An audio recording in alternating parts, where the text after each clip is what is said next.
ক্ষমতায় আসার পর থেকেই সুদ হার কমাতে ফেডারেল রিজার্ভ চেয়ারম্যান জেরোম পাওয়েলকে চাপ দিয়ে যাচ্ছেন প্রেসিডেন্ট ডোনাল্ড ট্রাম্প। এক্ষেত্রে ট্রাম্পের ধারণা সুদ হার কমলে বিনিয়োগ বাড়বে, কিন্তু সেই অর্থে সফল হতে পারেননি তিনি, যে কারণে জেরোমের উপর চরম ক্ষুব্ধ ট্রাম্প। সাম্প্রতিক সময়ে যার বহিঃপ্রকাশও ঘটেছে, দুজনের সম্পর্কে তিক্ততা গড়িয়েছে আদালত পর্যন্ত। এই অবস্থায় জেরোমের মেয়াদ শেষ হওয়ার আগেই ফেড প্রধান হিসেবে কেভিন ওয়ার্শের নাম ঘোষণা করেছেন ট্রাম্প। সব ঠিক থাকলে আগামী মে মাসেই ফেডের দায়িত্ব বুঝে নেবেন কেভিন। 2006 থেকে 2011 সাল পর্যন্ত ফেডের গভর্নর হিসেবে দায়িত্ব পালন করেছেন ওয়ার্শ। তবে তাকে ফেডের চেয়ারম্যান হিসেবে আলোচনায় এনেছে সাম্প্রতিক সময়ে জেরোমকে নিয়ে করা সমালোচনা। ট্রাম্পকেও অনুসরণ করে দীর্ঘদিন ধরেই ফেডের সমালোচনা করছিলেন তিনি। দায়িত্ব পেলে ট্রাম্পের নীতি অনুসরণ করে সুদ হার কমানোর পক্ষেও অবস্থান নেওয়ার কথা জানিয়েছিলেন 55 বছর বয়সী এই অর্থনীতিবিদ, যা নজরে এসেছে ট্রাম্পেরও।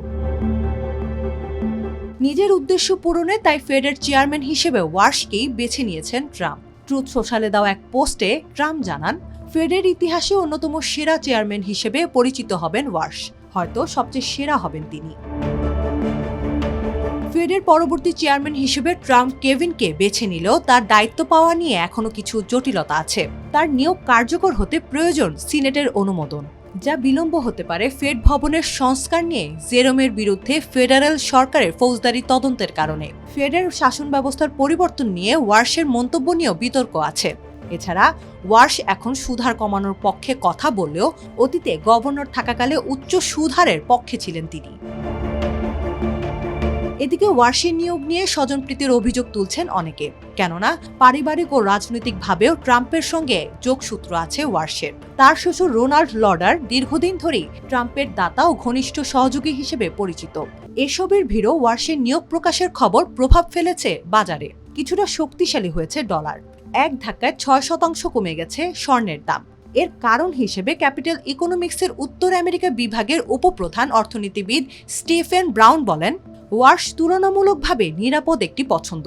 তার দীর্ঘদিনের কড়াকড়ি নীতির ভাবমূর্তি ট্রাম্পের আজ্ঞাবহ হয়ে ওঠার আশঙ্কা কমায়। অন্যদিকে কুইল্টার নামের সম্পদ ব্যবস্থাপনা প্রতিষ্ঠানের পোর্টফোলিও ম্যানেজার স্টুয়ার্ট ক্লার্ক বলেন, ওয়ার্শের নাম শুনে বিনিয়োগকারীরা কিছুটা স্বস্তি পাচ্ছেন, কারণ বাজারে তার গ্রহণযোগ্যতা রয়েছে। এতে ফেডের স্বাধীনতা নিয়ে উদ্বেগ কিছুটা কমবে।